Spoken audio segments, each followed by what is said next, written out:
আপনার আমার নবী বিশ্ব নবী সরকার আলম দোয়া করছেন, আল্লাহ আমি যখন ইসলাম প্রচারে যাই আমার বড় কষ্ট হয়, বড় ব্যথা দেয়, যন্ত্রণা দেয়। হযরত ওমর বলছেন, ইয়া রাসূলুল্লাহ ইয়া হাবিবাল্লাহ, হুজুর যদি আপনি সত্যিকারের নবী হন, কোরআন যদি আল্লাহর বাণী হয়, নামাজ যদি আল্লাহর হুকুম হয়ে থাকে, ইয়া রাসূলুল্লাহ ইয়া হাবিবাল্লাহ আপনি বলুন না কেন, ইসলাম যদি আল্লাহর মনোনীত ধর্ম হয় তাহলে আপনি ঘরের ভিতরে লুকিয়ে লুকিয়ে নামাজ পড়েন কেন? একটাই ঘটনা ঘটলো, যেটা কারবালায়, ইরাকের জমিনে কারবালার মাঠে সৈয়দনা ইমাম হোসেন এবং তার সঙ্গী বর্গদেরকে আর তাদের শহীদ করতে আটকালো না। বিশ্ব নবী সাল্লাল্লাহু আলাইহি ওয়াসাল্লাম একদিন বসে আছেন, আর হযরত আমিরে মারিয়া রাদিয়াল্লাহু তাআলা আনহু রাসূলুল্লাহর শালা এবং কাতেবে ওহী, তিনি তার সেজো ছেলেটা সঙ্গে করে নিয়ে গেছেন, 6-7 বছর বয়স। তো নিয়ে যাওয়ার পরে বিশ্ব নবীর সামনে ওই 6-7 বছরের বাচ্চা ছেলে প্যান্ট টান খুলে সে একেবারে ইহুদি নাসারাদের মতো নাচ শুরু করেছে। তো বিশ্ব নবী বলছেন, এই আলামত হচ্ছে যে আমার বংশের ক্ষতি করবে। সেই ছেলেটার নামই এজিদ, সেই ছেলেটার নাম এজিদ। আপনার আমার নবী মা ফাতেমার বাড়ি গেলেন, তো যাওয়ার পরে বিশ্ব নবী সাল্লাল্লাহু আলাইহি ওয়াসাল্লাম ফাতেমার কোলের থেকে ইমাম হোসেনকে নিলেন, কোলে নেওয়ার পরে ঝরঝর করে কাঁদছেন। তো ফাতেমা জিজ্ঞেস করেছে, হুজুর আমার আগে একটা ছেলে আছে হাসান, আবার ফের হোসেন হয়েছে, তার মানে কি মেয়ে হলে আপনি খুশি হতেন, আবার ছেলে হয়েছে বলে তাই কাঁদছেন?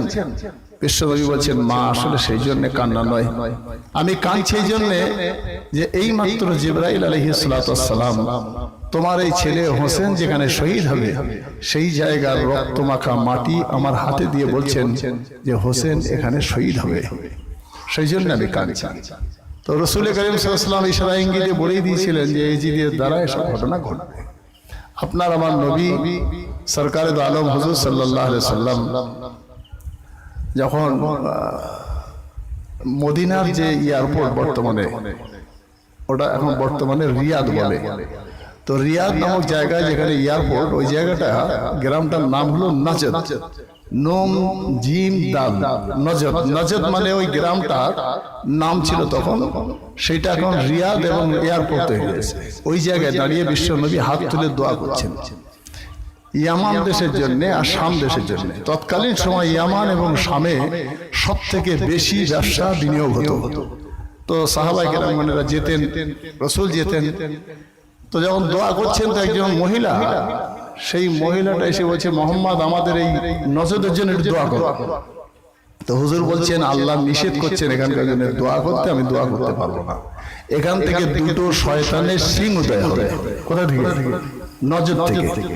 বলবার পরে হুজুর দোয়া যখন করলেন না, ওই মহিলা একটা বড় পাথর ছুঁড়ে রাসূলুল্লাহকে মারলেন, হুজুরের মুখটা ফেটে গেল, হুজুর পড়ে গেলেন বেহুশ হয়ে, রক্তাক্ত হয়ে গেলেন। সেই মহিলা ইবনে জিয়াদ একটা দুশ্চরিত্রের লোক, যে হযরত আলীর সঙ্গে প্রতারণা করেছিল সেদিন, যে বাঁদরামি করে সেদিনে হযরত আবু মুসা আশআরী রাদিয়াল্লাহু তাআলা আনহুকে বেইজ্জতি করেছিল।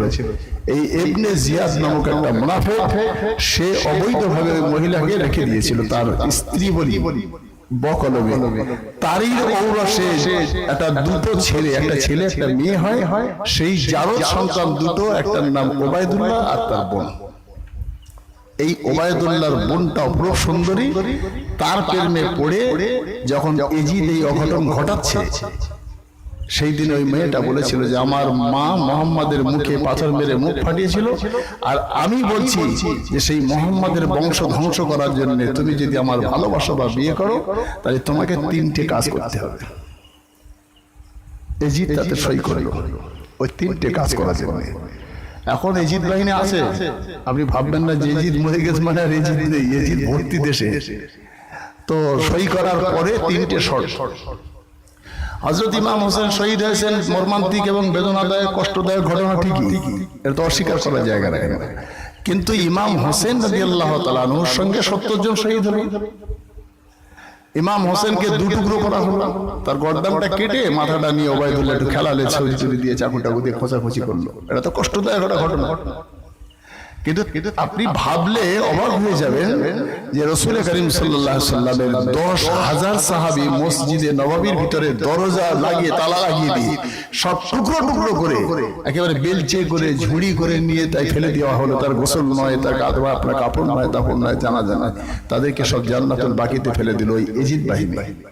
অর্থাৎ শুধু কারবালার দিনে ইমাম হোসেন করলেই তো হবে না, আপনি সবটাই ভাবতে হবে যে আমি কোনটা নিয়ে নাচানাচি করছি। আমাদের পাশে একটা গ্রাম আছে ধোকড়া, ওখানে প্রায় 1 লক্ষ টাকার বেশি খরচ করে থান তৈরি করা আছে না, কোথাও বিবি বোন বিবির থান, কোথাও গাজী বাবার থান, এরকম আছে না। তো এসব যারা করেছে তৎকালীন সময় তাদের পেটের জ্বালায় করেছে, আয় রোজগার করে খাবে, বসে বসে খাবে, হুজুর সেজে খাবে, মাথায় একটু পাগড়ি দিয়ে বসে থাকবে, হন্ডামি করবে, মানুষের ইমান লুট করবে, এসব আছে। তো সেই থানটা মা ফাতেমার একটা কবর করা আছে, আর সেই কবরের মাথার দিকে তেল ঢেললে পাঁচ দিকে একটা বিরাট বড় গাড্ডা আছে, সেখানে জমা হবে। তো সেই তেলের যারা ঢেলে, আমরা তো তখন ছোট ছোট দেখেছি, ক্লাস 6, 7, 5 পড়ি, তো জিজ্ঞেস করে তেল ঢালো কেন? তাহলে মা ফাতেমার মাথা জ্বালা করছে, তো তাই মাথা ঠান্ডা করা যাবে। মা ফাতেমার ছেলে শহীদ হয়ে গেছে, তাই 10ই মুহররম সকাল থেকে নিয়ে সারাদিন শুধু তেল ঢালা হবে, ওখানে ভর্তি হবে, আর ও ড্রাম ভর্তি করে আবার বিক্রি করবে। কে? মা ফাতেমার মাথা জ্বালা করছে। তাই ইমাম হোসেন শহীদ হলে যদি মা ফাতেমার মাথা জ্বালা করে, তাহলে হযরত ওমর শহীদ হলে তার মারও তো মাথা জ্বালা করবে নাকি? হযরত আলী যদি শহীদ হয়, হযরত উসমান যদি শহীদ হয়, তাহলে মাথা জ্বালা করার জন্য তুমি তেল ঢেলে মাথা ঠান্ডা করলে তো হবে না। এখন কোদাল কোপানো যাবে না মাটিতে, আজকে সার্ফ সাবান ব্যবহার করা যাবে না। মুহররম মাসে সমস্ত অরাজক কথাবার্তা মহিলারা এখনো করে বা মানে, এটাকে সম্পূর্ণ শিরক বলা হয়েছে। কারোর মাথা জ্বালা করার জন্য আপনার মাথা ঠান্ডা করার জন্য তেল দিতে হবে। ও মাথা ঠান্ডা যদি আল্লাহ করে তো হবে, সন্তান বললে কার মাথা জ্বালা, কার মাথা জ্বালানো করে না। এত দরদ হযরত ইমাম হোসেনের জন্য। সৈয়দনা ইমাম হোসেনকে গলাটা কাটা হলো, আর 10,000 সাহাবী টুকরো টুকরো করে তাদেরকে বস্তা করে ফেলে দিয়ে আসা হলো। হযরত ওমর নামাজ পড়াচ্ছেন, সে তার ভিতরে পেটের ভিতরে ছুরি বসিয়ে দিলে পেট দিয়ে বার হয়ে গেল, দাড়ি ভুঁড়ি সব বেরিয়ে গেল। হযরত ওমর সেখানেই শহীদ হয়ে গেলেন। হযরত আলী বাড়ি থেকে বার হয়েছে, নামাজ পড়তে যাবেন, হযরত আলীকে টুকরো টুকরো করা হলো খঞ্জর দিয়ে। হযরত উসমান রাদিয়াল্লাহু তাআলা আনহু জিন্নুরাইন, বিশ্ব নবীর দুটো মেয়ে বিয়ে করেছিলেন। হযরত উসমান যখন কোরআন তেলাওয়াত করছেন, তাকে সেখানে জবাই করে দেওয়া হলো, টুকরো টুকরো করা হলো, তার লাশটাকে আগুন দিয়ে জ্বালিয়ে দিয়ে ছাই করে দেওয়া হবে, তার সেই রক্তে কোরআন শরীফ ভেসে গেল। রাতের অন্ধকারে লুকিয়ে হযরত আলী কাররামাল্লাহু ওয়াজহু কাঁধে করে নিয়ে তাকে দাফন করে দিয়ে আসলেন। যারা হজ পাখি গেছেন দেখেছেন উসমানের কবর কত নিচে ডাউন জায়গায়, মানে যাতে কবর দেখতে পেলেও সেখান থেকে তুলে এনে জ্বালিয়ে দেবে। কারা? ওই লোকগুলো যারা মুনাফিক। তাহলে সারা কুফার লোক, সারা বাসারার লোক সব ইমাম হোসেনের পক্ষে নাকি? নবী নাতির পক্ষে সব। তারপরে ইমাম হোসেন রাদিয়াল্লাহু তাআলা শহীদ হয়ে যাচ্ছে, একটু ভাববেন না? লোক তো সব ইমাম হোসেনের। এজিদকে তো সবাই গালি গালাজ করে, এজিদ মদখোর, এজিদ চরিত্রহীন, এজিদ লম্পট, এজিদের অনেক দোষ। তাহলে হযরত ইমাম হোসেন রাদিয়াল্লাহু তাআলা আনহুর পক্ষে কুফার লোক, বাসরার লোক, ইরাকের লোক, দামেস্কের লোক, তাহলে হযরত ইমাম হোসেন রাদিয়াল্লাহু তাআলা আনহুর 90টা লোক যদি তার পক্ষে হয়, সেই লোকটা শহীদ হবে কেন? সেই লোকটা সদল বলে মারা হয়ে যাবে কেন? তাহলে ঘাটতিটা কিসের? বুঝতে পারেন? সব লোকগুলো সাধু সেজে গেল কিসের ভিত্তিতে? শুধু পয়সা ভিত্তিতে। একটা গ্রামে 4টে করে মাতব্বরকে পয়সা দেওয়া হয়েছে, তোর মন্ত্রিত্ব দেওয়া হবে, আর গ্রামের লোকগুলোকে পয়সা খাওয়া, আর এদের বলে দে যে হোসেন হচ্ছে নবীর নাতি, ওর বিরুদ্ধে গেলে পাপ হবে। তাই লোক যেন হোসেনের বিরুদ্ধে না যায়, আবার যেন এজিদের বিরুদ্ধেও না যায়। এজিদের বিরুদ্ধে গেলে এজিদ জবাই করে দেবে, আর হোসেনের বিরুদ্ধে গেলে পাপ হবে। এই দুটো কথা বলে তাদেরকে সব বসিয়ে দেওয়া হলো। লোক ভালো মানুষ যে বসে আছে, আর এজিদ বাহিনী তাণ্ডব চালাচ্ছে। কথা বুঝতে পারছেন? আজকের দিনে এটা হয় না? হয় না? এখনো সে তাই হয়। তাই কারবালার ঘটনা শোনার জন্য মিলাদ নয়, আসলে কারবালাকে কেন্দ্র করে আপনাকে কিছু নসিহত মেনে নিতে হবে। আমি আপনাদের ইমাম কন্টিনিউ বলি, শোনেন। আমাদের কি বলে, আমাদের মুজাফফর, আমাদের মাওলানা সাহেব বলে গেল না, গোলাম মোস্তফা, এ তো তেতুলিয়া মাদ্রাসার ভালো র্যাঙ্কের ছাত্র, ভালো লেখাপড়া শিখেছে, ভালো জ্ঞান টান রাখে, বইপত্র পড়ে, ভালো আলেম। আবার আমরা মরে যাব, তারপরে আবার আল্লাহ ওদের হায়াতে রাখুক, ওরা দিনের প্রচার করবে, এটাই হিসাব। আজকে এই পাড়ার ছেলেপিলেরা, বৌঝিরা যারা দীর্ঘদিন মিলাদ মাহফিল আমাদের মসজিদের সামনে যখন হয়, তখন এই পাড়ার মহিলারা গিয়ে বসে যেভাবে মন খুলে বসতে পারে, যতটা জায়গা খোলামেলা পায় সেটা পায় না। আজকে বাড়ির সামনে হচ্ছে, এরা একটু মন খুলে বসে আছে। এখানকার ছেলেপিলেগুলো একটু উদ্যম নিয়েছে। আমি চাচ্ছি যে আল্লাহ এদের দ্বারা যেমন ভালো কাজ করিয়েছে, আগামী দিনে একটা খারাপ কাজ আমাদের থেকে দূর হয়ে যায়। একই মঞ্চে দুটো কাজ করা তো ঠিক হয় না। কাওয়ালিওয়ালারা কি করে, নবীর গুণগান করে, আবার তাদের ঢোল তবলা চালায়। তাহলে কি দুটি, একটা সেরে গেল, একটা গুনাহ, একটা ভালো কাজ, একটা মন্দ কাজ। একতলা বিরিয়ানির এক কালা একটু পায়খানা দেওয়ার মতন হলো না। তাহলে এখানে যেমন ভালো কাজ করছে, তাদের ভালো অন্তর তৈরি করে, ভালো রোজগারের পথ তৈরি করে আরো সমাজের ভালো কাজ করবার জন্য আমাদের দোয়া করতে হয় যে আল্লাহ ওদের আরো ভালো করো, নামাজির সংখ্যা বাড়ুক, প্রত্যেকের ঘরে দিন প্রতিষ্ঠিত হোক।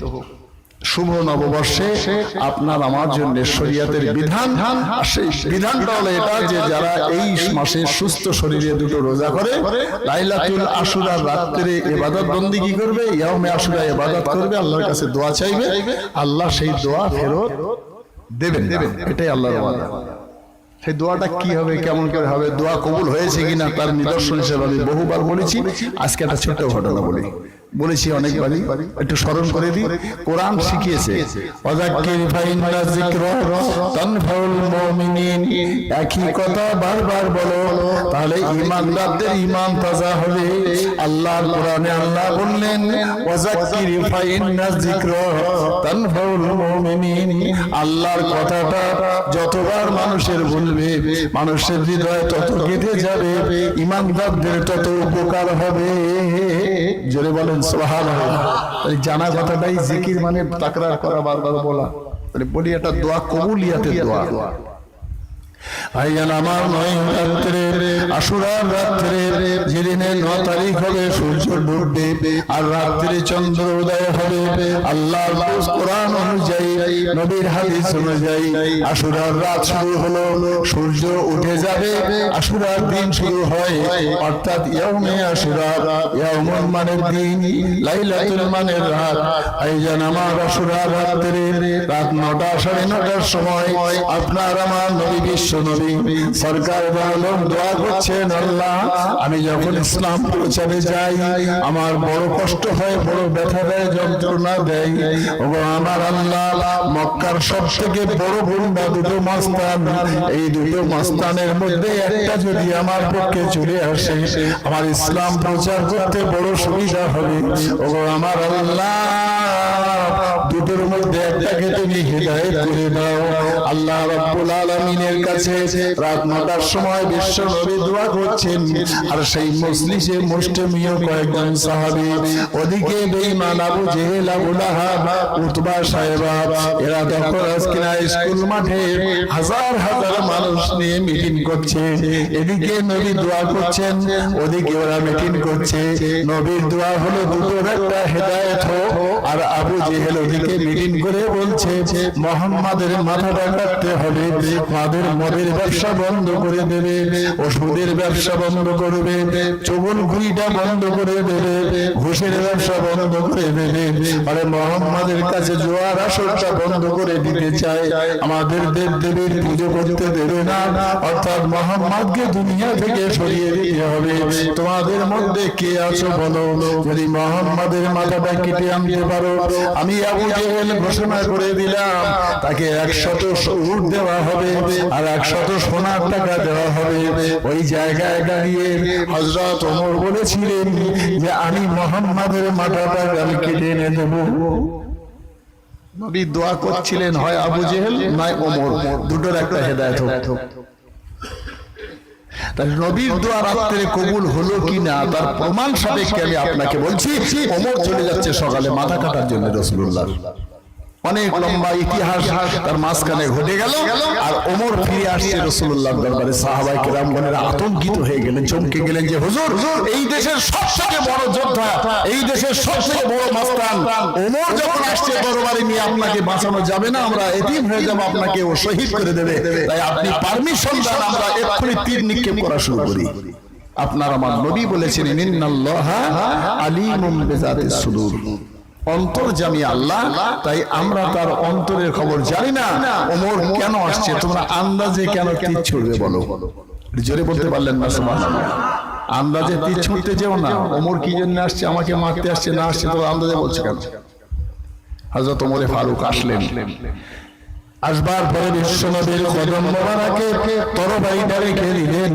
এবার পরে বলছেন, ইয়া রাসূলুল্লাহ, ইয়া হাবিবাল্লাহ, হুজুর আমি আপনার মাথা কাটতে যাচ্ছিলাম, আমি হেরে গেছি হুজুর, আমার মাথাটা আপনার কদম মোবারকে উৎসর্গ করে দিলাম। ইয়া রাসূলুল্লাহ, ইয়া হাবিবাল্লাহ, হুজুর আমাকে ঈমানের কলেমা পড়িয়ে মুসলমান বানিয়ে দেন। হযরত ওমর কলেমা পড়লেন, মুসলমান হলেন। তারপরে জিজ্ঞাসা করছেন, হুজুর আপনি সত্যি সত্যি নবী? হুজুর হেসে ফেললেন, বলে ওমর তুমি কি বলছো, আমি যদি নবী না হই তাহলে কলেমাটা পড়লে? এই প্রশ্নটা তো তুমি আগে করতে পারতে। কলেমা পড়লে মুসলমান হলে আমাকে নবী বলে মেনে নিলে, এখন জিজ্ঞেস করছে সত্যি নবী কিনা মিথ্যা নবী? তার না হুজুর, আমি জিজ্ঞাসা করছি আরো দৃঢ়তার সঙ্গে বিশ্বাস স্থাপন করবার জন্য। হুজুর বলছেন, হ্যাঁ আমি নবী। হযরত ওমর বলছেন, ইয়া রাসূলুল্লাহ, ইয়া হাবিবাল্লাহ, হুজুর যদি আপনি সত্যিকারের নবী হন, কোরআন যদি আল্লাহর বাণী হয়, নামাজ যদি আল্লাহর হুকুম হয়ে থাকে, ইয়া রাসূলুল্লাহ, ইয়া হাবিবাল্লাহ, আপনি বলুন না কেন ইসলাম যদি আল্লাহর মনোনীত ধর্ম হয়, তাহলে আপনি ঘরের ভিতরে লুকিয়ে লুকিয়ে নামাজ পড়েন কেন? আর আপনার নবী বলেছিলেন, এ বাবা ওমর, তুমি এবং আবু জেহেল তোমাদের বাহিনীর কাছে পরাস্ত হয়ে আমার এই লোকগুলো যাতে ক্ষতি না হয়ে যায়, সেই জন্য আমি ইসলামটাকে গোপন রেখে দিয়েছিলাম। ওমর তুমি জানো এরা নামাজ পড়বে প্রকাশ্য ময়দানে, তোমরা জবাই করে ফেলবে, সেই ভয়ে তোমার জানটা না চলে যায়, তাই অন্ধকারে লুকিয়ে ঘরের ভিতরে নামাজ আদায় করি। হযরত ওমর বলেছিলেন, ইয়া রাসূলুল্লাহ, ইয়া হাবিবাল্লাহ, হুজুর আপনি যখন জানেন আমি কলেমা পড়েছি, আজ থেকে আর নামাজ কোনোদিন লুকিয়ে হবে না। আমি ওমর বলছি নামাজ প্রকাশ্য ময়দানে হবে। হযরত ওমর দোয়া চেয়ে নিয়ে সৈয়দুস সাহাবা আমিরে হামজাকে ইমাম বানিয়ে দিয়ে হযরত ওমর দরজার সামনে দাঁড়িয়ে কাবার সামনে বলছেন, এই মক্কার কাফেররা আমার নবীকে তোরা ঘরজাত করে রেখেছিস, আবদ্ধ ঘরে নামাজ পড়িয়েছিস, কার সাধ্য আছে সে সামনে চলে আয়। হযরত ওমরের হুঙ্কার দেখে মক্কার কাফেররা বেঈমানেরা জানালা দিয়ে উকি ঝুঁকি মারে, আনাচে কানাচ দিয়ে উকি ঝুঁকি মারে, আর তারা বলে যে ওমর মুহাম্মাদের মাথা কাটতে গেল। আজকে সেই ওমর এসে আমাদেরকে হুঙ্কার দেয়, কেউ ভয়ের বাইরে বার হলো না, নামাজ প্রকাশ্য ভাবে কাবার সামনে প্রতিষ্ঠিত হলো। সেদিনটা ছিল মুহররম মাসের 10 তারিখ। বলে মুহররম মাসের 10 তারিখ মানে শুধু কারবালার ঘটনা নয়, নামাজ ময়দানে চলে এলো সেদিনে মানুষের সামনে কাফেররা মাথা হ্যাট করে নিয়ে হযরত ওমর নামাজ পড়াচ্ছেন। যারা হজ পাকে গেছেন তাদের জিজ্ঞাসা করবেন, এখনো সেই সুন্নাত সেদিনে হযরত ওমর কাবার দেয়ালের উপরে পা তুলে দিয়ে আর এরকম করে দাঁড়িয়েছিলেন তরবারিটা নিয়ে বেশ অহংকার অহমিকার সঙ্গে। আল্লাহ রাব্বুল আলামিন কোরআনে নিষেধ করেছেন, ওয়ালা তামশি ফিল আরদি মারহা, যে তোমরা জমিনের উপরে বুক উঁচু করে পা দাবিয়ে খবরদার বেড়াবে না, আমি আল্লাহ তোমাদের নিষেধ করে দিলাম। জমিনে দপদপ করে বেড়ানো, বুক উঁচু করে বেড়ানো, বোতাম খুলে বেড়ানো শরীয়তে নিষেধ। তারপরেও জমিনে যারা হজ পাকে যায় জিজ্ঞাসা করবেন, সেই দিনে হযরত ওমরের সেই সুন্নাতকে আজকের দিনে নয় কিয়ামত পর্যন্ত কায়েম থাকবে। হজে যারা গেছেন দেখে এসেছেন যে রমল করতে হয়, এই চাদরটা এই বগলের তলাতে দিয়ে মেয়েরা যেমন দেয় এক সাইড দিয়ে, দেওয়ার পরে হাত পাশে লেফট রাইট করার মতো করে মস্তানি দিয়ে চক্কর দিতে, এটাকে রমল বলে। রাসূল করিম সাল্লাল্লাহু আলাইহি সাল্লামকে কাফেররা বলেছিল যে মুহাম্মাদের লোকজন সব জর্জরিত, তাই এরা জ্বরে ধরছে, তা কি আর কাওয়া করবে। তা হুজুর সঙ্গে সঙ্গে কোরআন নাযিল হলো যে আপনি নরমল করুন, ওদের দেখিয়ে দেন যে আমরা বীর পুরুষ, আমরা কাপুরুষ নই।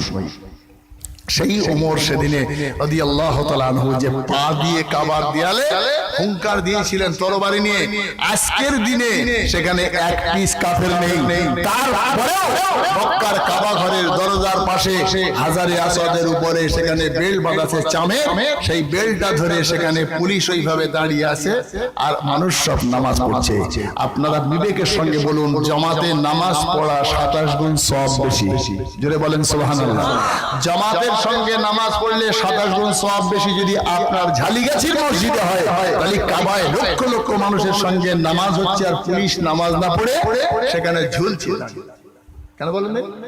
ওই সেই সুন্নাত, সেইটা আদায় করার জন্য যে হযরত ওমর সেদিনে দাঁড়িয়েছিলেন আর পাহারাদার হিসাবে আর সাহাবারা নামাজ পড়েছিলেন। আজকে বিশ্বনবীর উম্মতেরা নামাজ পড়েন, পুলিশরা পড়ে একা একা 3-4 জন 5 জন, ওরা আলাদা জামাত করে পড়ে, কিন্তু ওরা দাঁড়িয়ে থাকে। এক পিস সেখানে অমুসলিম নেই, না সেখানে শত্রু কিছুই নেই, তারপরেও সেই সুন্নাত আদায় করার জন্য দাঁড়িয়ে থাকে। কাবা নামাজ পড়েন তারা, আমরা নামাজ পড়ছি, ও দাঁড়িয়ে আছে বেল ধরে, একটা বাদুর ঝোলা হয়ে দাঁড়িয়ে আছে পুলিশ। কেন? সেই দিনে হযরত ওমর এটা করেছিলেন হযরত হামজাকে আগে আগে। তো আপনাদের সব জানা কথাই আমি বলছি, আপনারা যেহেতু ইমাম তো কাছের মানুষ, তাই আমি অনেকটা রাত্রে অনেকটা কথা না বলে সংক্ষেপে বলছি যে সেই দিনের সেই মর্মান্তিক ঘটনাকে কেন্দ্র করে সারা বিশ্বের মানুষের কাছে মুহররম মাসে আল্লাহ কি না দিলেন আমাদের। পৃথিবীতে প্রথম আসমান থেকে পানি বর্ষণ করেছিলেন, সেটাও মুহররম মাসের 10 তারিখে। আল্লাহ তাআলা বেহেশতি খোরাক পাঠাতেন মুসা আলাইহিস সালামের কওমের একদম দস্তরখানে করে, মান্না ওয়া সালওয়া বলে, সেটাও পাঠিয়েছিলেন মুহররম মাসের 10 তারিখে। এই জব, আটা, গম এর বীজ, ও আদাসেহা, ওয়াসালেহা, এই যে রসুনের বীজ, এসব পাঠিয়েছিলেন মুহররম মাসের 10 তারিখে। যাই বা হোক, এসব দেওয়ার পরে আমরা সেই মাসটাকে মূল্যায়ন না করে মা ফাতেমার মাথায় তেল দিচ্ছি, কোথাও গিয়ে থানে মা ফাতেমার থানে মাথা ঠুকছি, একটাবার ভাবলুম না যে আমার ঈমানটা থাকবে না যাবে।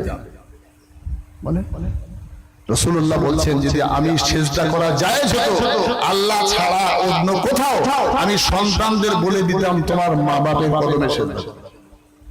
তাহলে মা বাপের কদমে যখন সিজদা করতে মানা করলেন, তাহলে কোথাও জায়েজ নেই। কিন্তু দুর্ভাগ্য, ব্যবসাদার মানুষ যারা রোজগার করে খাবে, ওইটাকে ভাঙিয়ে খাবে।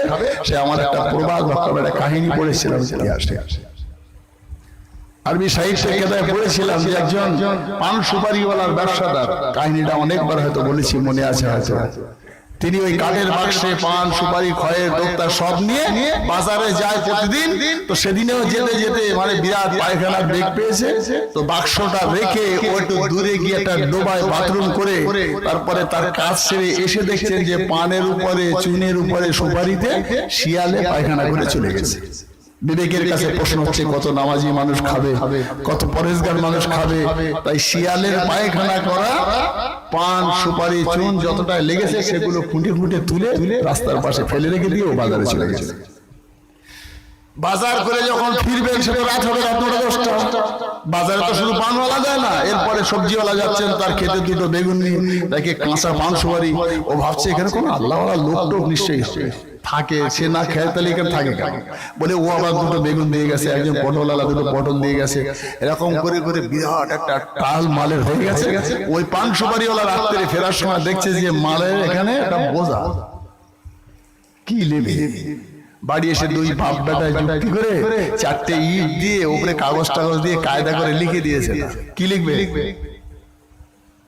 এই মালের ব্যবসা করতে হবে, তো অনেকটা মাল যখন শুধু লেগি জমি গেছে, তাহলে এই ব্যবসাটা ভালো। তাই ইট টিট লাগিয়ে চুন টুন টেনে কায়দা করে কাগজ দিয়ে লিখে দিয়েছে শিয়াল শাহ রহমতুল্লাহের মাজার। কিসের? একেবারে লোক শিয়াল শাহ মাজার, রাতারাতি মাজার তৈরি হয়ে গেছে। কত মাল খাবি, খাও, বসে বসে ভণ্ডামি করছে আর খাচ্ছে। শিরকের উৎপত্তি ঠিক এইভাবে হয়। তাই হযরত সাইয়েদনা ইমাম হোসেন রাদিয়াল্লাহু তাআলা আনহুর মাথা কাটতে একজন আর আটকায়নি, আর একজন সেই হযরত ওমরে হযরত হোসেনের চিঠি নেওয়ার জন্য পাগলের ন্যায় ছটফট করে। দেখি রাসূল করিম সাল্লাল্লাহু আলাইহি সাল্লামের নাতি হযরত ইমাম হোসেন শহীদ হলেন, এটা নিঃসন্দেহে কষ্ট এবং বেদনাদায়ক। কিন্তু হযরত ইমাম হোসেনের সব লোক থাকার পরে শহীদ হলো কেন, একটু ভাবতে হবে না? আজকের দিনেও যারা ধর্ম কর্ম করে সেই মানুষগুলোকে ভাবতে হবে টাকার বিনিময়ে যদি সেদিনের কাজ হয়, আজকেও যে হবে না এটা আপনি ভাববেন না। এজিদের চেলাচামুন্ডা আছে, থাকবে, কিয়ামত পর্যন্ত থাকবে।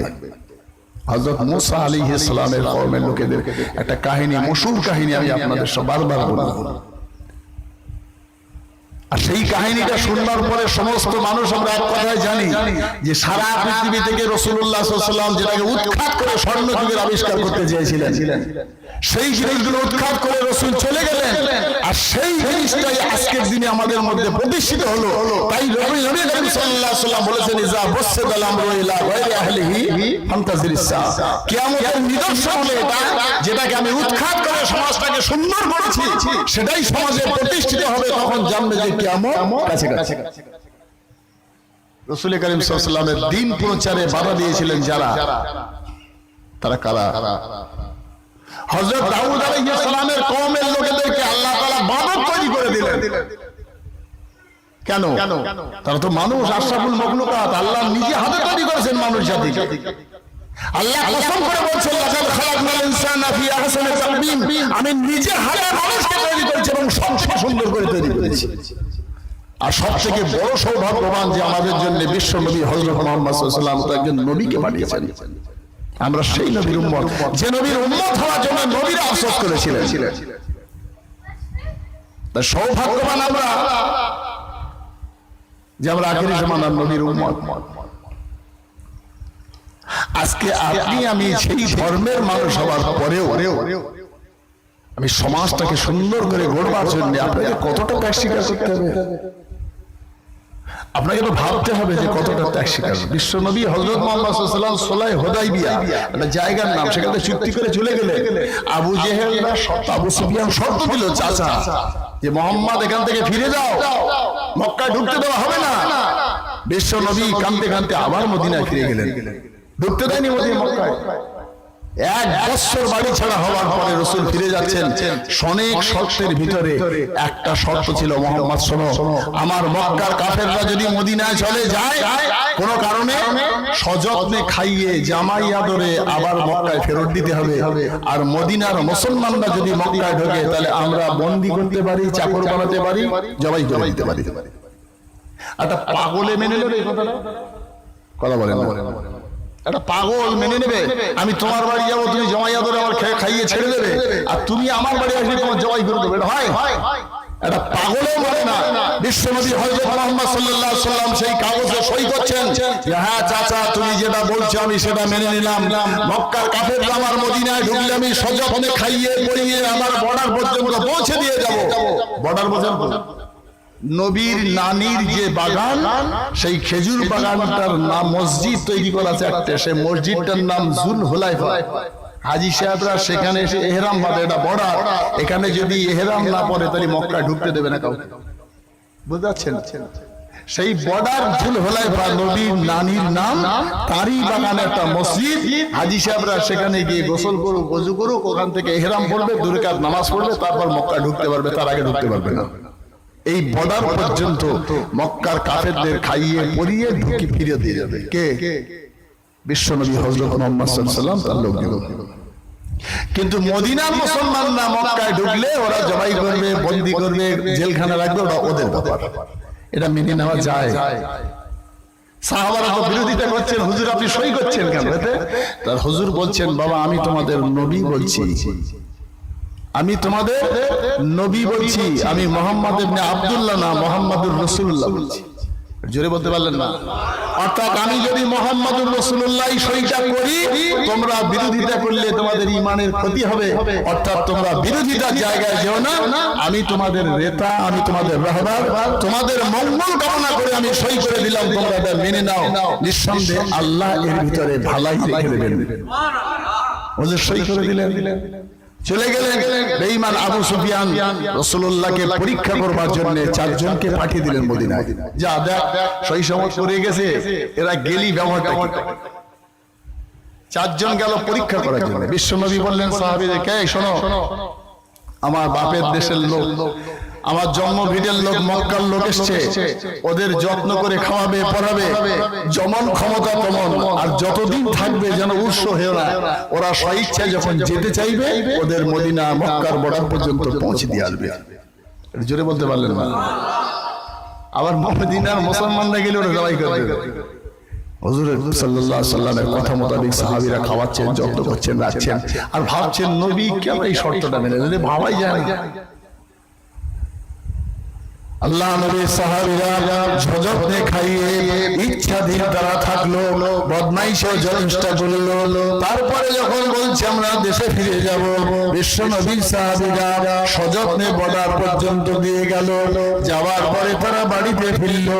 ফিরবার পরে সারা দেশের লোকের সঙ্গে মক্কার প্রতিটি ঘরে ঘরে চায়ের দোকানে বসে, খেজুরের দোকানে বসে, কাবার দরজার সামনে যায়, জমজমের কূপের পাশে যায়, 5টা লোক দেখলে 10টা লোক দেখলে সবার সঙ্গে বলে মোহাম্মদ কি কারিগর আমরা জানি না, সে যে শ্লোকগুলো তার সঙ্গে থাকে তারা সব সোনার টুকরা সন্তান। শুনে নাও, যে যত্ন তারা করেছে, যে ভালোবাসা তারা দিয়েছে, তারা যে প্রকৃত একজন মানুষ। সেই জন্য আমি বলছি, আমরা বলছি, শুনে নাও, তোমরা আর এখানে না থেকে মোহাম্মদকে দূরে না রেখে বুকে তুলে নিয়ে তার কলেমা পড়ে মুসলমান হয়ে যাও। এই 4 জন যখন চতুর্দিকে অ্যাডভার্টাইজমেন্ট শুরু করলো, তড়ি ঘড়ি বেঈমান আবু জেহেল মিটিং ডাকলো। আবু সুফিয়ানের মিটিংয়ে আবু জেহেলরা বসার পরে ওই 4 জনকে ধমকাচ্ছে, তোদের মক্কা থেকে মদিনায় পাঠিয়েছিলাম মোহাম্মদকে পরীক্ষা করার জন্য, মোহাম্মদের গুণগান করার জন্য নয়। আমরা তোদের পাঠিয়েছিলাম মদিনায়, ওই জায়গায় গিয়ে তোরা তাদের পরীক্ষা নিরীক্ষা করবি, তা না করে এখানে সে সুনাম গুণগান করছিস। তোরা জানিস লোকেরা বলে বলে মুসলমান হওয়ার জন্য তৈরি হচ্ছে, এ কি করছিস? মোহাম্মদের গুণগান প্রশংসা করছিস, তোর ওই জন্য পাঠিয়েছিলাম। আজ থেকে তোদের কাজ হবে যেমন করে ভুল করেছিস এবার ঠিক করবি। কি ঠিক না বলবি মক্কায় থেকে আমরা মদিনায় গিয়েছিলাম, মোহাম্মদ আর তার লোকজনের আমাদের মার্ডার করে দিত, আমরা কোন রকমের জাহানটা নিয়ে বেরিয়ে চলে এসেছি।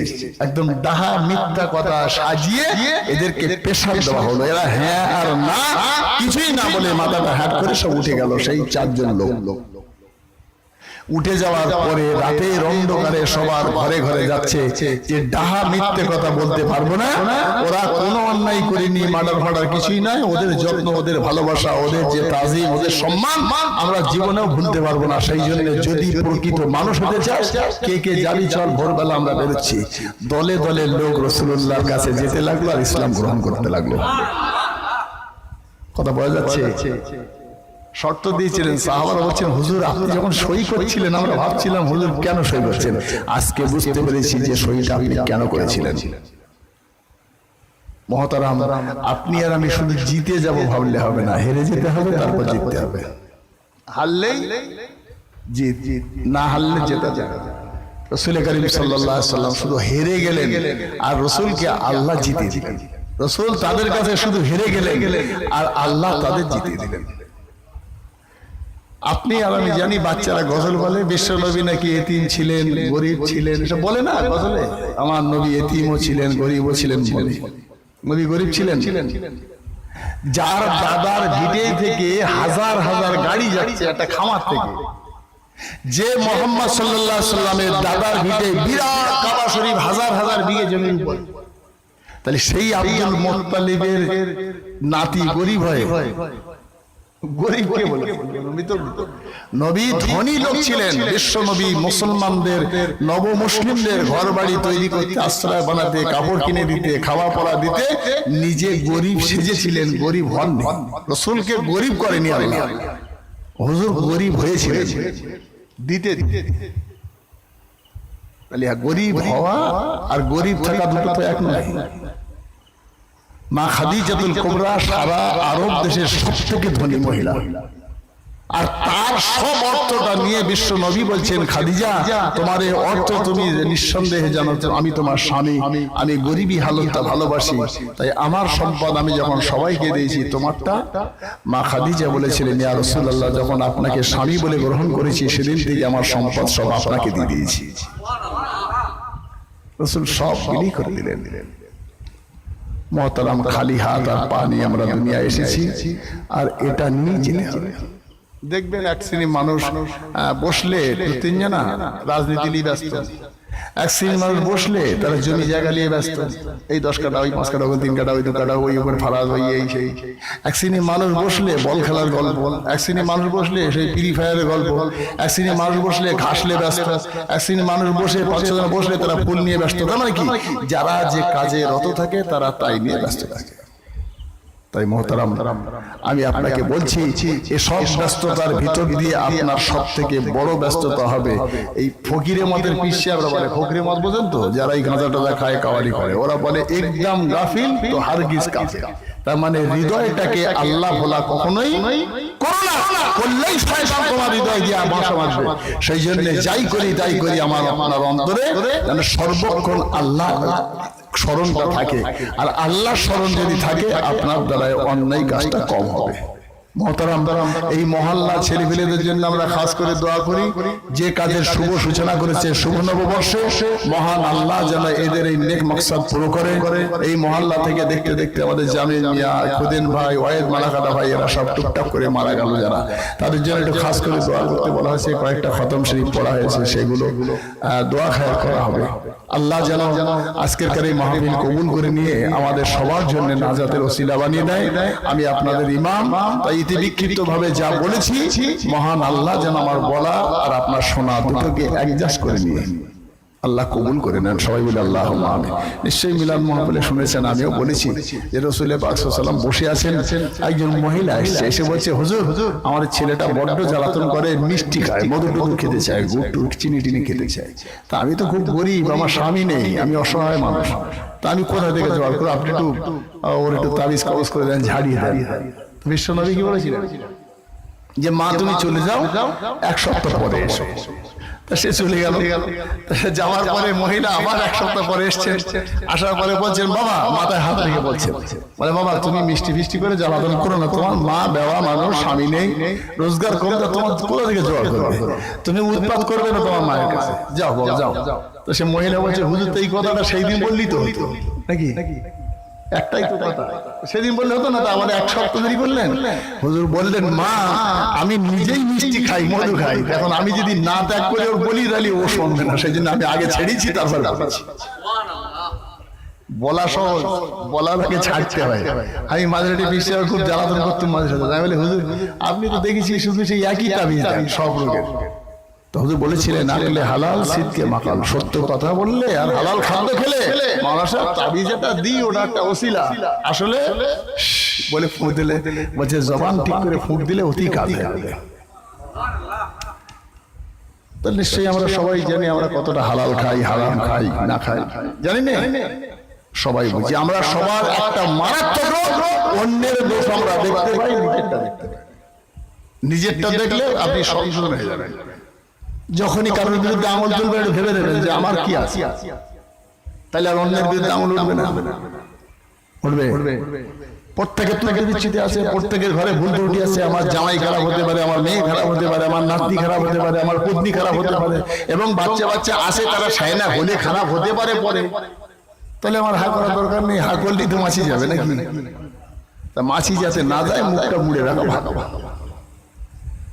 মসজিদ ঘর খোদার ঘর, আমি এখনো বলছি এরা মসজিদের জলসা নয়, একটা পাড়ার জলসা। তাই পাড়ার লোকের শুভ কামনা করে শুভ বর্ষে আমি আপনাদের সবাইকে চ্যালেঞ্জ রেখে বলছি যে পৃথিবীর শ্রেষ্ঠতম জায়গা হলো মসজিদ, আর যাদের জায়গায় মসজিদ হয় তারাই সব থেকে বড় সৌভাগ্য হয়, সৌভাগ্যবান হয়। তাদের জন্য মানুষ 1টা করে সেজদা করে, 10টা করে নেকি তার কবরে অটোমেটিকলি চলে যায়। পৃথিবীর শ্রেষ্ঠ জায়গা কে বলছে? আমি বলছি না রাসূল বলছেন? কথা বলেন না কেন? আমি বলছি না, হাদিস শরীফের কথা।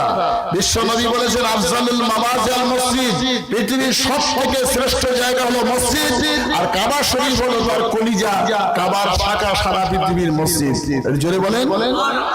যেখানে সেজদা করা হয় সেটাকে মসজিদ বলে, আর সেই মসজিদ পৃথিবীর যেমন শ্রেষ্ঠ জায়গা, সেই শ্রেষ্ঠ জায়গায় মানুষ যায়, অর্থাৎ আশরাফুল মাখলুকাত শ্রেষ্ঠ জাতি যাবে মসজিদে।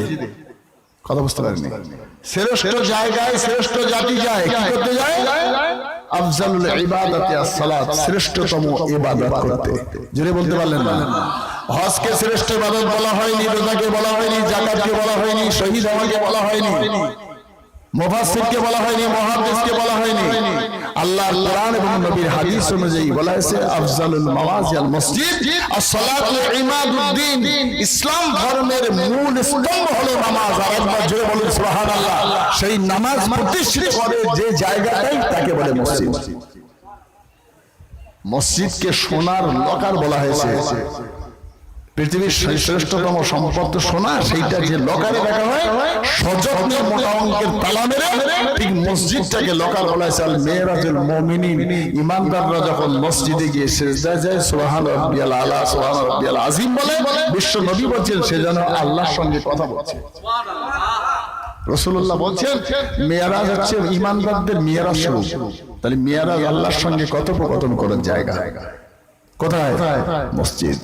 মুহতারাম, মহান আল্লাহ যেন আমাদের এই পবিত্র মাহফিলকে কবুল করে মসজিদ মুখ করে যে ছেলেরা আজকে এই মাহফিল কায়েম করেছে, অনেকটা পয়সা ব্যয় করে, অনেকটা মেহনত করে, তারা যেন মসজিদ মুখ হয়, নামাজি হয়, দিনদার হয় এবং শরিয়াত বিরোধী যে সমস্ত কার্যকলাপ এদের দ্বারা হয় সেগুলোকে আল্লাহ যেন এদের মন থেকে তফাৎ করে দিয়ে প্রকৃত ঈমানদার এবং মুমিন মুসলমান হওয়ার তৌফিক দান করে। আল্লাহ এই মাহফিলকে কিয়ামত পর্যন্ত কায়েম রাখুক। জোরে বলুন আল্লাহুম্মা আমিন। ওয়া আখিরু দাওয়ানা আনিল হামদুলিল্লাহি রাব্বিল আলামিন। আসুন বিশ্ব নবীর সামনে একটু সালামে নজরানা পেশ করি। ইয়া নবী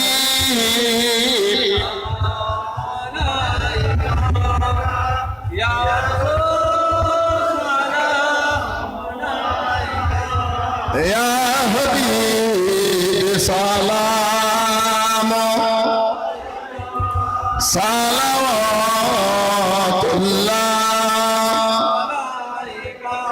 अशरकल बदरु आलाइना वक्तफात मिनहुल बदरु मिस्ला हुस्निक मा कतया वजह सरूरी या नबी सलाम या रसूल सलाम या हबीब सलाम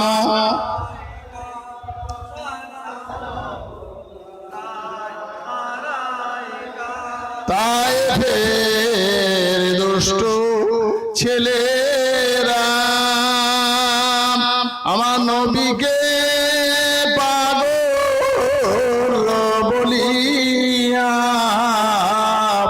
মারিল পাথর ছুড়িয়া উঠিল আরশ কাঁপিয়া ইয়া নবী সালাম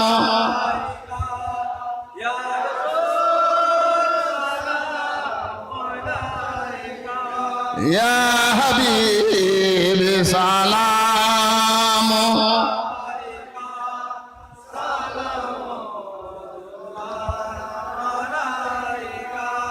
নবী না হয়ে দুনিয়ায় না হয়ে ফেরেশতা খোদার, তাই হয়েছি উম্মত আপনার, তার তরে শুকর বেশুমার। ইয়া নবী ইয়া রাসূল সালাম ইয়া হাবিব সালাম আলাইকা সালাম ও দিল মরুর ও ভালে দ্বাদশ রবিউল আউয়ালে এসো গো পড়ি সকলে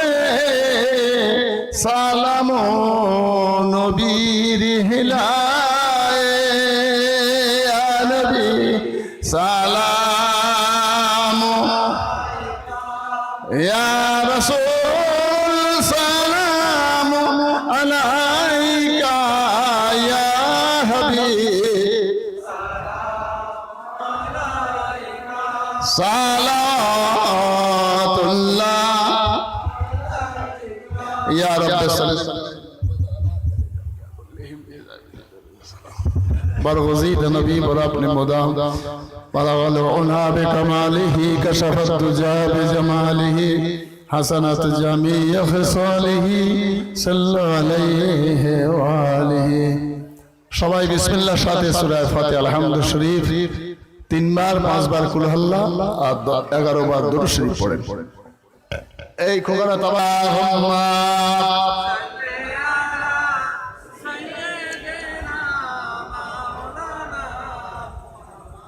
وعلى آل سيدنا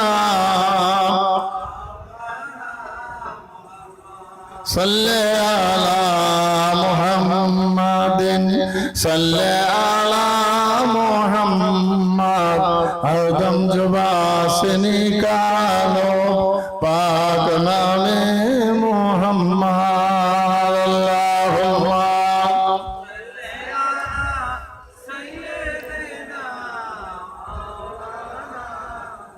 وعلى آل سيدنا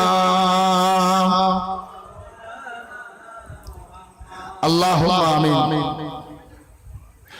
الله حاضر والله ناظر والله على كل شيء قدير ربنا تقبل منا إنك أنت السميع العليم وتب علينا إنك أنت التواب الرحيم رب ارحمهما كما ربياني صغيرا রব্বুল আলামিন দয়াময় মাবুদ খতমে কোরআন মিলাদ কিয়াম সালাম পবিত্র মাহে মুহররমুল শুভবর্ষের মাসে আল্লাহ তোমার হাবিবের শানে সালামে নজরানা পেশ করে হাত দুটো পেতেছি মাবুদ আমরা জানি যে গুনাহগার জবানে নাপাক হাত দুটো পেতেছি আল্লাহ তুমি আমাদের সমূহ ভুল ত্রুটি বিচ্যুতিকে আল্লাহ তোমার হাবিবের খাতিরে তুমি maaf করে দাও আয় আল্লাহ ভুল ত্রুটি ক্ষমা করে যদি কিছু সওয়াব দান করো তোমার হাবিব আমাদের নবী হুজুরে দরবার শরীফে মদিনা মুনওয়ারায় পৌঁছে দাও আল্লাহ তোমার ওই বান্দা বান্দি যারা দোয়া করতে গিয়ে হাত দুটো তুলে পরকালের ভয়ে জাহান্নামের ভয়ে তোমার জান্নাতের আশায় আযাবের ভয়ে চোখের পানি ফেলে দোয়া চায়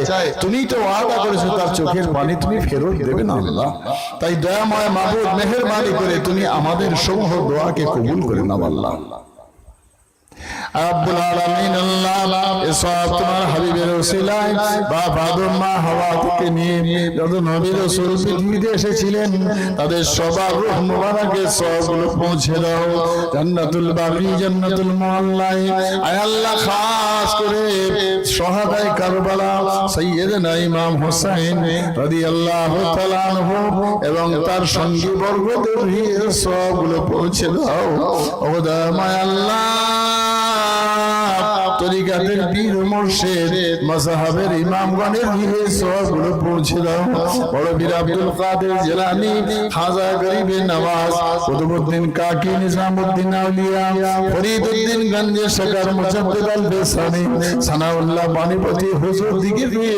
সবগুলো পৌঁছে দাও ও দয়াময় আল্লাহ আল্লাহ আমাদের বাংলাদেশের তাজ রাসূলের নামে শাসবি ফতে আলী ওয়াইসি হযরত পীর মুজাদ্দিদুজ্জামান পাঁচ হুজুর কেবলা চার শহীদান হুজুর সৈয়দ হোসেন বুখারী গাজী বড় হাফেজ সাহেব হুজুর গোলাম সামদানি আয় আল্লাহ বাদপুরি হুজুর হযরত সুফি আব্দুল মুমিন রাহিমাহুল্লাহ হুজুর জিকিরে সওয়াবগুলো পৌঁছে দাও আয় আল্লাহ বাংলার জমিনকে ধন্য করে আয় আল্লাহ ঘরে ঘরে মাদ্রাসা মসজিদ কায়েম করে খানকা কায়েম করে তার খলিফা মুরিদ মুতাকিদিনদেরকে দ্বীনের আলো দেখিয়ে ফুরফুরা জমিন ধন্য করে মুজাদ্দিদুজ্জামান শুয়ে আছেন আল্লাহ তুমি তাদের কবরগুলোকে নূরুন আলা নূর বানিয়ে দাও ও দয়াময় আল্লাহ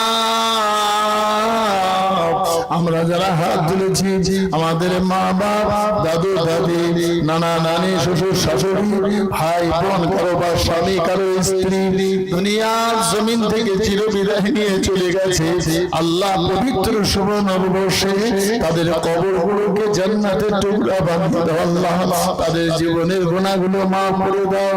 আল্লাহ তাদের কবরগুলোকে বেহেশতের বাগান বানিয়ে দাও। ও দয়াময় আল্লাহ মেহেরবানি করে আল্লাহ বিশেষ করে এই মহল্লা থেকে কয়েকদিনের মধ্যে আমাদের খুদেন ভাই, অহেদ মালাকাটা ভাই, সেই সাথে জামির আলী মিয়া, হাসান মিয়া যারা দুনিয়া ছেড়ে চলে গেছেন, আল্লাহ তুমি তাদের কবরগুলোকে জান্নাতের টুকরা বানিয়ে দাও। তাদের জীবনের গুনাহগুলো মাফ করে দাও। ও দয়াময় আল্লাহ এই মহল্লার ছেলেরা যে শুভ কাজের, যে ভালো কাজের, যে বেহেশতি মজলিস কায়েম করেছে, আল্লাহ তা কবুল করে নিয়ে এদের অন্তরে তুমি এরকম আল্লাহ তুমি আলোয় আলোকিত করে দাও। ও আল্লাহ প্রত্যেকের সংসারে শান্তি দান করো, প্রত্যেকের অভাব অনটনকে দূর করে দাও, ব্যবসায় বরকত দান করো, চাষাবাদের রহমত বর্ষিত করো। আল্লাহ গুনার বোঝা মাথায় করে হাতগুলো তুলেছি। আল্লাহ গ্রামের মধ্যে যত তোমার বান্দা বান্দি অসুস্থ হয়ে আছেন, আল্লাহ তুমি তাদের সবাইকে সেবায় কুল্লি দান করো। ও দয়াময় আল্লাহ যারা বেকার তাদের বেকারত্ব দূর করে দাও, যারা কন্যা দেয় গ্রস্ত কন্যাগুলো সুপাত্র মিলিয়ে দাও, লেখাপড়া শিখে যারা বেকার তাদের বেকারত্ব দূর করো, যারা ব্যবসাদার ব্যবসায় বরকত দান করো। আল্লাহ তোমার খাজানা থেকে এমন অর্থ দিও যে অর্থটা ব্যয় করে জিয়ারতে কাবা, জিয়ারতে মদিনা করে জীবনটা ধন্য হয়। যে ছেলেগুলো আজকে এই মাহফিলের আঞ্জাম দিয়েছে, আল্লাহ তুমি তাদের সবাইকে মিলেমিশে ঐক্যবদ্ধ হয়ে ঐক্যবদ্ধ হয়ে আল্লাহ শরীয়তের কার্যকলাপগুলো করবার জন্য এদেরকে নামাজি বানিয়ে দাও। মা বাপ গুরুজনদের সম্মান দেখে চলো, তৌফিক দান করো। ও দয়াময় আল্লাহ মেহেরবানি করে আল্লাহ যারা যে কঠিন বিপদে আপদে মুসিবতের মধ্যে আছে, তাদের সবার সেই বিপদ আপদ মুসিবত থেকে তুমি হেফাজত করো। ও দয়াময় আল্লাহ মেহেরবানি করে আমি গুনাহগার এতগুলো তোমার ইমানদার বান্দা বান্দীদেরকে নিয়ে এই তাহাজ্জুদের রাতে হাত দুটো বেরোছি বাবু, তুমি আমাদের জীবনের গুনাহগুলো মাফ করে দাও। আল্লাহ তুমি আমাদের জীবনের গুনাহগুলো মাফ করো। আল্লাহ এমন করে এক জায়গায় বসে তোমার কাছে যখন হাত পেতেছি, কিয়ামতের দিনে ময়দানে মাহশরে আমাদের একসঙ্গে তোমার হাবিবের সুপারিশিতে তোমার দয়ার জান্নাতে যাওয়ার তৌফিক দান করো। ও দয়াময় আল্লাহ এই আমাদের সামনেই কবরস্থান, ও আল্লাহ কবরস্থানে তোমার কত বান্দা বান্দি শুয়ে আছেন, না জানি কে কোন হালতে আছে। কবর বড় কঠিন জায়গা মাবুদ গো। ও আমাদের আল্লাহ এই কবরবাসীদের উপরে তুমি খাস রহমত বর্ষিত করো। আল্লাহ কবরের প্রতিটি বাসিন্দার উপরে তোমার রহমত নাযিল করো। আল্লাহ ও দয়াময় আল্লাহ মেহেরবানি করে সারা পৃথিবীতে যখন শয়তানি কার্যকলাপ ছেয়ে গেছে, সেই সময় আল্লাহ তোমার এই কচি কাঁচা বান্দাগুলো এরা আজকে এমন একটা ভালো কাজের আঞ্জাম দিয়েছে। এরকম একটা অরাজক সময় যখন শয়তানের ছাউনি তাকে উপেক্ষা করে দিনের কাজ করবার জন্য, ধর্মের কাজ করবার জন্য, শরীয়তের কাজ করবার জন্য, মানুষের ঘরে দিনের কথাটা পৌঁছে দেওয়ার জন্য এই মহল্লার কচি কাঁচা বাচ্চারা যে অর্থটা দিয়েছেন, আমার মা বোনেরা যে যেমন সাহায্য করেছে, প্রত্যেকের দানকে, সাহায্যকে, মেহনতকে আল্লাহ তুমি তোমার দরবারে কবুল করে নাও। আল্লাহ রাস্তাঘাটে আমাদের মওত না দিয়ে জুম্মার দিনে জুম্মার রাত্রে তোমার হাবিবের নুরানি চেহারাটা দেখতে দেখতে কালেমা শরীফ পড়তে পড়তে আমাদের মৃত্যুবরণ করার তৌফিক দান করো। ওগো আমাদের আল্লাহ দোয়ার মধ্যে অনেক কথা বলেছি, অনেক কথা রয়ে গেছে বাবু। আয় আল্লাহ, তোমার এই বান্দা বান্দি জানাই আমরা বসে আছি, সবার মনের জায়েজ ইচ্ছাগুলো, লুকিয়ে থাকা যা তামান্না গুলো আল্লাহ তোমার হাবিবের ওসিলায় তুমি পূরণ করে দিও। সাল্লাল্লাহু তাআলা আলা নবিহি ওয়া হাবিবিহি ওয়া সাইয়্যিদিনা মুহাম্মাদিন আজমাইন বিহুরমাতি হাযিহি কালিমাতি তাইয়্যিবা লা ইলাহা ইল্লাল্লাহ, লা ইলাহা ইল্লাল্লাহ, লা ইলাহা ইল্লাল্লাহ মুহাম্মাদুর রাসূলুল্লাহ। আসসালামু আলাইকুম ওয়া রাহমাতুল্লাহি ওয়া বারাকাতুহু।